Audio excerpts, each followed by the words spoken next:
சிறுகடிக்க ஆசை சீரியலில் இன்னைய எபிசோடில் என்ன நடந்திருக்கு அப்படிங்கிறத பார்க்கலாம்.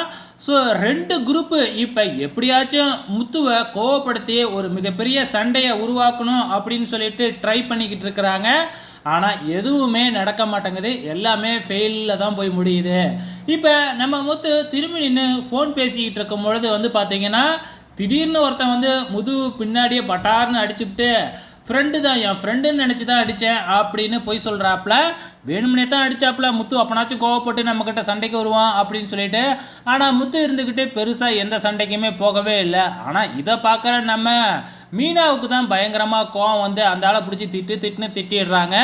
இந்த பிளானும் ஃபெயிலியர் ஆகிடுது. ஆக மொத்தத்தில் இங்கே நம்ம ஸ்ருதியோட அம்மா போடுற பிளான் எல்லாமே ஃபெயிலியரில் போய் முடியுது. ஸோ இதுக்கப்புறம் என்ன நடக்குது அப்படின்னு பார்த்தீங்கன்னா, நம்ம மீனாவும் முத்துவும் பேசிக்கிட்டு இருக்கும் பொழுது பார்த்தீங்கன்னா, நம்ம விஜயா கூப்பிட்டாங்க அப்படின்னு சொல்லிட்டு மீனா கிளம்பி போயிடுறாங்க. அந்த டைம் பார்த்து ரோகிணி ஃப்ரெண்டும் செட் பண்ண அந்த குடிகார அங்கிள் பார்த்தீங்கன்னா, நம்ம முத்துக்கிட்ட உக்காந்துக்கிட்டு முத்துவோட ஃப்ரெண்டு மாதிரி பேசி அப்படியே குடிக்கிறதுக்கு அழைச்சிக்கிட்டு போகலாம் அப்படிங்கிற மாதிரி பேச ஆரம்பிக்கிறாங்க.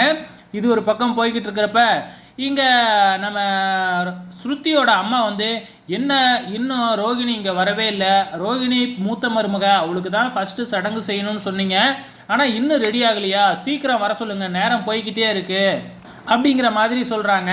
இங்கே ரோகிணியோட அப்பா தான் வரப்போகிறது இல்லையே, எல்லாருமே ரோகிணியோட அப்பாவுக்காக வெயிட் பண்ணிக்கிட்டு இருக்காங்க அப்படின்னு ஒரு ஆளே இல்லை.